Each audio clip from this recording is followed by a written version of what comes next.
اللہ من الشیطان الرجیم بسم اللہ الرحمن الرحیم الرجال قوامون علی النساء۔ ناظرین کرام، آج ہم ایک خاص پریکٹیکل موضوع پر گفتگو کرنے کی کوشش کریں گے، اور وہ یہ ہے کہ شادی ہونے کے بعد جو سب سے بڑا مسئلہ ہوتا ہے وہ نہ مالی ہوتا ہے، نہ اسٹیٹس کا ہوتا ہے، نہ مصروفیات کا ہوتا ہے، بلکہ سب سے بڑا مسئلہ خصوصاً بر صغیر کے ماحول کے اندر جہاں جوائنٹ فیملی سسٹم ہوتا ہے وہاں پر ساس بہو کے جھگڑے کا ہوتا ہے۔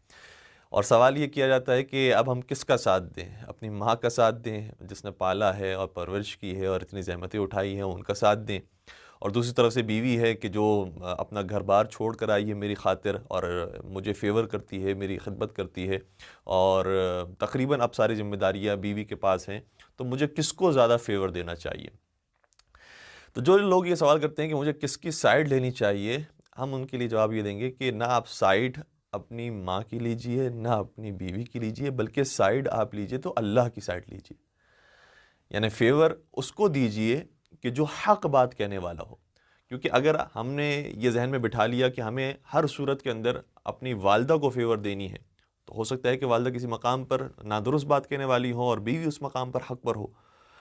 اور اسی طریقے سے اگر ہم نے یہ اپنے ذہن میں بٹھا لیا کہ بیوی کو ہی مجھے فیور دینی ہے کہ وہ اب میرے لیے زحمتیں اٹھا رہی ہے، تو بہرحال ہو سکتا ہے کہ ماں کی بات درست ہو۔ اس لیے مناسب رویہ یہ ہوتا ہے کہ انسان دونوں طرف کی بات سننے کے بعد بہت سارے مقامات پر تو خاموشی اس کے ساتھ اس معاملے کو حل کرنا چاہیے، اور وقت کے ساتھ ہی یہ خود مرہم بن جاتا ہے بہت سارے زخموں پر۔ لیکن اگر کہیں پر بولنے کی ضرورت پیش آئے، کہیں پر انٹرفیئر کرنے کی ضرورت پیش آئے، اپنی رائے دینے کی ضرورت پیش آئے، تو وہاں پر سچائی کے ساتھ، حق کے ساتھ اس کی بات کو قبول کیا جائے جو درست بات کہنے والا ہے، چاہے وہ پھر والدہ ہوں چاہے وہ پھر بیوی ہوں۔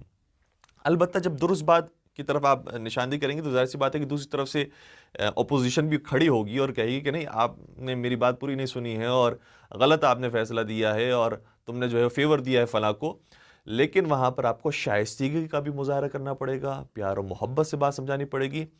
ایسا نہیں ہے کہ اگر کوئی بات صحیح کہنے والا ہے تو اس کا مطلب یہ ہوا کہ دوسرے کو بالکل دھتکار دیا جائے اور دوسرے کی توہین کر دی جائے، کیونکہ یہ بھی بڑا خطرناک کام ہے۔ ایک صاحب تھے جو اپنا ایک مسئلہ لے کر ایک مولانا کے پاس آئے اور کہا کہ میں بہت زیادہ مالی مشکلات کا شکار ہو گیا ہوں اور مجھے سمجھ میں نہیں آتا کہ مجھ سے کون سی غلطی ہوئی ہے، حالانکہ میں نماز روزوں کا پابند ہوں، میں دیندار ہوں، لیکن مجھے سمجھ نہیں آتا کہ یہ دروازے میرے لیے رزق اور روزی کے کیوں بند ہو گئے ہیں۔ تو اس عالم دین نے سوال کیا، یہ بتاؤ کہ تمہارے ماں باپ تم سے راضی ہیں؟ کہا کہ ہاں راضی ہیں، ٹھیک ہے۔ تو کہا کہ یہ جواب بتایا جا رہا ہے کہ اس کا مطلب شاید کوئی گڑبڑ ہے۔ انہوں نے کہا کہ ہاں بس والدہ جو ہے وہ کچھ دن پہلے ایک بات ہوئی تھی جس کی وجہ سے ناراض ہو گئی تھی، لیکن میں نے ان سے معافی مانگ لی، انہیں منا لیا تھا۔ تو انہوں نے کہا کہ کیا بات ہوئی تھی، اگر آپ شیئر کرنا چاہیں۔ تو انہوں نے پھر پورے واقعے کو ذکر کیا، کہا کہ وہی بات ہوئی کہ بیوی اور ماں کے درمیان جھگڑا ہو گیا، اور میں نے جو ہے وہ دونوں کی بات سننے کے بعد اور واضح بھی ہو گیا تھا کہ میں نے دیکھ لیا کہ بیوی میری صحیح بات کہہ رہی ہے۔ تو پھر میں نے اپنی ماں کو کہا کہ آپ بلا وجہ چک چک کرتے رہتی ہیں، آپ بلا وجہ جو ہے وہ اپنی بہو کو پریشان کرتے رہتی ہیں، سب کو جو ہے وہ آپ نے تنگ کیا ہوا ہے، اس طرح تو نہیں ہوتا کہ آپ جو کہیں وہ آپ کی بات مان لی جائے۔ تو یہ جو میں نے جملے کہے اس کی وجہ سے میری ماں کا دل ہرٹ ہو گیا، اور میں نے محسوس کیا کہ میری ماں ناراض ہو گئی ہے۔ تو کچھ دیر کے بعد پھر میں اپنی ماں کے پاس گیا اور میں نے سوری کہا۔ تو انہوں نے کچھ جواب نہیں دیا، لیکن میں نے اپنی طرف سے ذمہ داری ادا کر دی کہ میں نے اس کو سوری کہہ دیا۔ اس عالم دین نے کہا کہ کیا یہ سوری کہنے سے بات ختم ہو جائے گی؟ اگر تم نے اپنی ماں کا دل توڑا ہے تو پھر ویسے ہی اپنی ماں کے پاس جاؤ کہ جیسے دل توڑا تھا، اب جوڑنے کا کام تمہیں کرنا پڑے گا۔ تو کہا کہ اب میں کیا کروں؟ کہا کہ اب سچے معنوں میں اگر تمہیں معافی مانگنی ہے کہ جس کے بعد رزق و روزی کے انشاءاللہ دروازے کھلیں گے، تو اب جاؤ ان کے پیروں پہ جا کے بیٹھ جاؤ، ان کے پیروں کو چومو یا ان کے ہاتھوں کو چومو، اور اس کے بعد کہو کہ میں نے اس موقع پر میں نے غلطی کی تھی اور میں نے بہت تندی سے کام لیا، مجھے ایسا نہیں کرنا چاہیے تھا، اور آپ کے سامنے اس طرح سے مجھے زبان درازی نہیں کرنی چاہیے تھی، میں سچے دل سے آپ سے معافی مانگنے کے لیے آیا ہوں۔ تو کہتے ہیں کہ میں نے وہی کام انجام دیا، اور جب میں بیٹھا اپنی ماں کے پاس اور یہ صحیح طریقے سے میں نے معافی مانگی تو میری ماں رونے لگی اور مجھے سینے سے لگایا، اور اس کے بعد میں نے محسوس کیا کہ پھر میرے لیے رزق و روزی کے دروازے کھل گئے۔ تو یہاں پر آپ محسوس کیجئے گا کہ ماں کبھی کبھار غلطی پر ہے، یا اسی طریقے سے بیوی کبھی کبھار غلطی پر ہے. یہ دونوں ہی اہم رشتے ہیں. ایسا نہیں ہے کہ ہم کہیں پر والدہ کو فوقیت دیں اور کہیں پر بیوی کو فوقیت دیں، نہیں، دونوں ہی اپنے مقام پر اہم رشتے ہیں.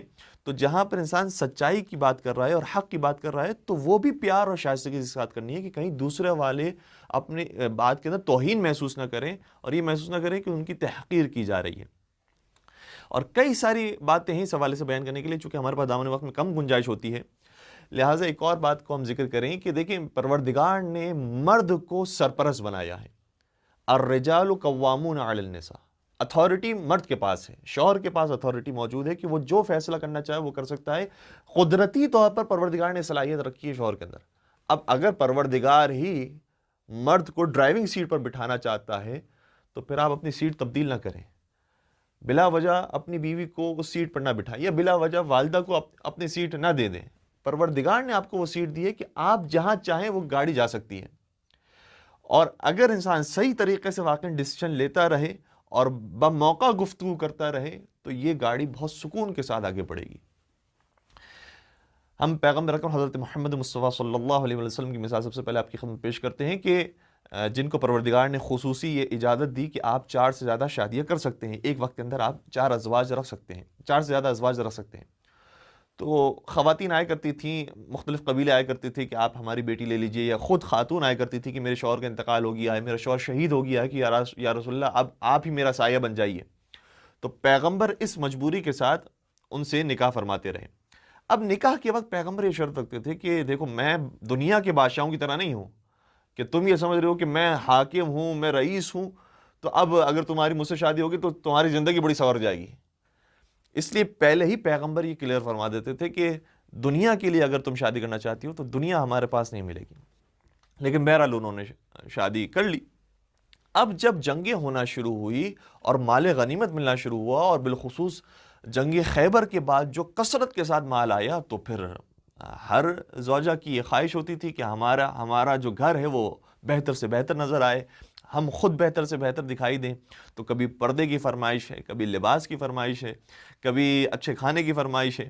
البتہ یہ بھی روایت کے اندر ملتا ہے کہ جناب ام سلمہ نے وہ گھر اور وہ اتاق جو مسجد کے اطراف میں ازواج رسول کے لیے بنائے گئے تھے، جناب ام سلمہ کے لیے بھی ہے، جناب ام حبیبہ کے لیے بھی ہے، جناب زینب کے لیے، زینب بنت جہش کے لیے، جناب صفیہ کے لیے ہے، جناب عائشہ کے لیے، جناب حفصہ کے لیے، یہ سب کے لیے جو گھر بنائے ہوئے تھے، ان میں سے جناب ام سلمہ کا گھر وہ تھا کہ جس پر خود جناب ام سلمہ نے اپنے پیسوں سے سفید رنگ کروایا تھا.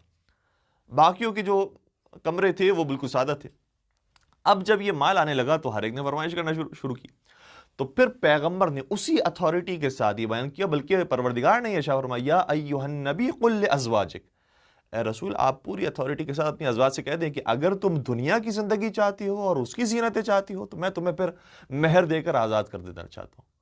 کیونکہ پہلے ہی ہم نے یہ طے کیا تھا کہ اس طرح سے بیجا فرمائشیں اور زیادہ روی نہیں ہوگی، تو میں تمہیں جو ہے وہ آزاد کر دیتا ہوں.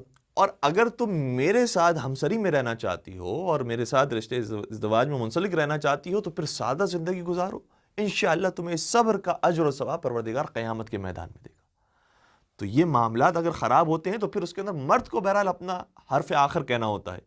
ڈیسیژن پاور مرد کے پاس ہے. یہ جو پاور پروردگار نے قدرتی طور پر بھی انسان کو دی ہے، اور ماحول بھی یہ کہتا ہے کہ جو مرد بات کہتا ہے اس کا اثر الگ ہوتا ہے. تو سوچ سمجھ کر مرد کو اپنے ڈیسیژن پاور کو استعمال کرنا چاہیے. اور بہرحال ہم خواتین سے بھی یہ عرض کریں گے کہ دیکھیں جیسے جیسے انسان آگے بڑھتا ہے، دنیا کو دیکھنا شروع کرتا ہے، تو پھر اندازہ یہ ہوتا ہے کہ اگر اپنے لیول سے بڑے لیول کے لوگ موجود ہیں، اپنے لیول سے امیر لوگ موجود ہیں، تو دنیا کو دیکھنے میں اندازہ ہوتا ہے کہ ہمارے لیول سے غریب لوگ بھی موجود ہیں. ان غریبوں پر نگاہ کرنا بھی ضروری ہے. جناب سلمان فارسی یہ فرماتے ہیں کہ پیغمبر نے مجھے 7 باتوں کی نصیحت فرمائی، اور ان 7 باتوں میں سے 2 باتیں ایسی ہیں کہ جو ہمارے موضوع کے ساتھ منسلک ہیں. فرمایا کہ پیغمبر نے مجھے یہ نصیحت کی تھی کہ اے سلمان، اگر تم زندگی کے معاملات میں دیکھو تو اپنے سے نیچے والوں کو دیکھنا، اپنے سے اوپر والوں کو نہ دیکھنا. یہ دیکھو کہ تمہارے پاس اگر مکان ہے تو کتنے ایسے ہیں کہ جو بے مکان موجود ہیں. اگر تمہارے پاس اپنا گھر موجود ہے، کتنے ایسے ہیں کہ جو کرایہ دار ہیں. اگر تمہارے پاس ایک گھر موجود ہے کہ جو مثال کے طور پر 200 گز کا ہے، تو کتنے ایسے ان کے پاس 100 گز کا مکان مشکل سے موجود ہے. تو اپنے سے کم والے کو دنیاوی معاملات کے اندر دیکھو، اپنے سے اوپر والوں کو نہ دیکھو. اور جب دینی معاملے کی بات آئے، جب اخروی معاملے کی بات آئے، تو پھر فرماتے پیغمبر اکرم اے سلمان پھر اپنے سے اوپر والوں کو دیکھو. اگر تم مسجد میں جاتے ہو نماز پڑھنے کے لیے، تم نے نماز پڑھ لی، یہ نہیں کہ میں نے نماز پڑھ لی کافی ہے. دیکھو کتنے لوگ ایسے ہیں جو واجب نماز کے بعد پھر کھڑے ہوتے ہیں نماز غفیلہ کے لیے، نماز نافلہ کے لیے. تو دیکھو کہ یہ کتنے عبادت گزار ہیں، میں بھی ان کی طرح بن جاؤں. تو یہ اصول اگر انشاءاللہ ذہن میں رہے کہ ہمیں دنیاوی معاملات کے اندر اپنے سے نیچے والوں کو دیکھنا ہے، دینی معاملات کے اندر اپنے سے اوپر والوں کو دیکھنا ہے، تو انشاءاللہ یہ گاڑی بہت اسموتھلی چلتے رہے گی. اور پھر اگر ڈیسیژن پاور صحیح طریقے سے مرد استعمال کرے تو انشاءاللہ ازدواجی زندگی میں پریشانیاں نہیں آئیں گی. والسلام علیکم ورحمۃ اللہ.